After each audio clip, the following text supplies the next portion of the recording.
ഈ വേനൽക്കാലത്ത് നിങ്ങൾ വീട്ടിൽ പതിവായി ചെയ്യുന്ന ഒരു കാര്യം നിങ്ങളുടെ ആരോഗ്യത്തിനെ പ്രതികൂലമായി ബാധിക്കുന്നുണ്ട്. തണുത്ത അല്ലെങ്കിൽ ഐസ് വെള്ളം കുടിക്കുന്നത്. ഇത് എന്തുകൊണ്ടാണ് പ്രശ്നമാകുന്നത്? ചൂടുകാലത്ത് ഈ തണുത്ത വെള്ളം എങ്ങനെ ശരിയായി ഉപയോഗിക്കുക എന്നുള്ളത് ഈ വീഡിയോയിൽ പറഞ്ഞുതരാം. തണുത്ത വെള്ളം നേരിട്ട് കുടിക്കുമ്പോൾ അത് ഡൈജഷനെ ബാധിക്കുന്നു. ത്രോട്ട് ഇൻഫെക്ഷൻ വരാനുള്ള സാധ്യതയും കൂടുന്നു. കേരളം പോലെയുള്ള ഹ്യൂമിഡിറ്റി ഉള്ള സ്ഥലത്ത് ഈ തണുത്ത വെള്ളം കുടിക്കുമ്പോഴുള്ള പ്രശ്നങ്ങൾ കൂടുതലാണ്. ഒരു പ്രധാന കാര്യം, നമ്മൾ തണുത്ത വെള്ളം ഉള്ളിലേക്ക് കുടിക്കുമ്പോൾ അത് വയറിൽ എത്തിക്കഴിഞ്ഞാൽ നമ്മുടെ ബോഡി അതിന് ബാലൻസ് ചെയ്യാൻ വേണ്ടിയിട്ട് ബോഡി ഹീറ്റ് കൂട്ടുകയാണ് ശരിക്കും ചെയ്യുന്നത്. ചൂടിൽ നിന്ന് ആശ്വാസം ലഭിക്കാൻ വേണ്ടി നമ്മൾ ഈ തണുത്ത ഐസിട്ട വെള്ളം കുടിക്കുമ്പോൾ ആക്ച്വലി നമ്മുടെ ബോഡിയിലെ ഹീറ്റ് കുറച്ച് കൂട്ടാനാണ് സാധ്യത. ഇത് ഡൈജഷനെയും ബാധിക്കുന്നു. അസിഡിറ്റി, ഇൻഡൈജഷൻ, ബ്ലോട്ടിംഗ്, ഗ്യാസ്ട്രൈറ്റിസ്, ഗ്യാസിന്റെ പ്രശ്നമുള്ള ആൾക്കാർ, കോൺസ്റ്റിപ്പേഷൻ ഉള്ളവരൊക്കെ തണുത്ത വെള്ളം കുടിക്കുന്നത് അവരുടെ കണ്ടീഷൻ വേഴ്സൺ ആവാനുള്ള ചാൻസസ് അധികമാണ്.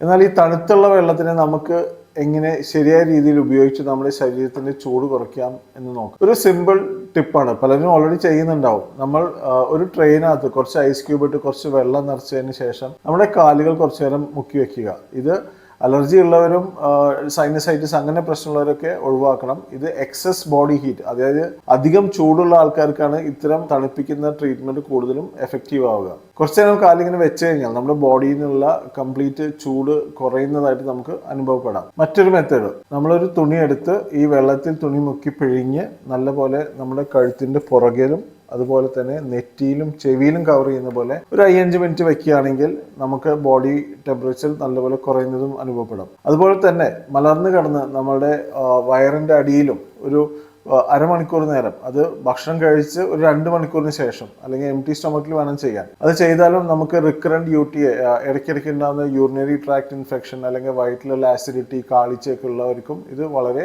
നല്ലൊരു ശമനം നൽകുന്ന ഒരു ടെക്നീക്കാണ്. ഇൻഫ്ലമേഷൻ ഉള്ള ആൾക്കാർ അല്ലെങ്കിൽ ബോഡി പെയിൻ ഉള്ളവരൊക്കെ ഉള്ളിലേക്ക് ഐസ് ഉള്ള വെള്ളം കുടിക്കുന്നതിനേക്കാളും നല്ലത് എപ്പോഴും ചൂട് കുറയാൻ വേണ്ടിയിട്ട് ഇങ്ങനെ എക്സ്റ്റേണലി അത് ഉപയോഗിക്കുന്നത് തന്നെയാണ്. കുടിക്കാൻ വേണ്ടി നമ്മൾ എപ്പോഴും നമ്മുടെ ബോഡി ടെമ്പറേച്ചറിന് ഈക്വൽ ആയിട്ടുള്ള തിളപ്പിച്ച ആറിയ വെള്ളം അല്ലെങ്കിൽ ചെറിയ ചൂടോട് വെള്ളം തന്നെയാണ് ഉള്ളിലേക്ക് കുടിക്കാൻ ഏറ്റവും നല്ലത്. ഇത് കുടിച്ചാൽ തന്നെ നിങ്ങളുടെ ദാഹം തന്നെ നല്ലപോലെ മാറുന്നത് നിങ്ങൾക്ക് അനുഭവപ്പെടാം. ഈ പറഞ്ഞ കാര്യങ്ങൾ നിങ്ങളൊന്ന് ട്രൈ ചെയ്തിട്ട് നിങ്ങളുടെ എക്സ്പീരിയൻസ് ഒന്ന് കമന്റ് ചെയ്യൂ. ഈ വീഡിയോ നിങ്ങളുടെ വേണ്ടപ്പെട്ടവർക്കൊന്ന് ഷെയർ ചെയ്യും. അതുപോലെ ഇത്തരം സിമ്പിൾ പ്രാക്ടിക്കൽ ടിപ്പുകൾക്കും സ്പൈൻ ആൻഡ് ജോയിന്റ് സംബന്ധമായിട്ടുള്ള അറിവുകൾക്കും ഈ അക്കൗണ്ട് എന്തായാലും ഒന്ന് ഫോളോ ചെയ്തു.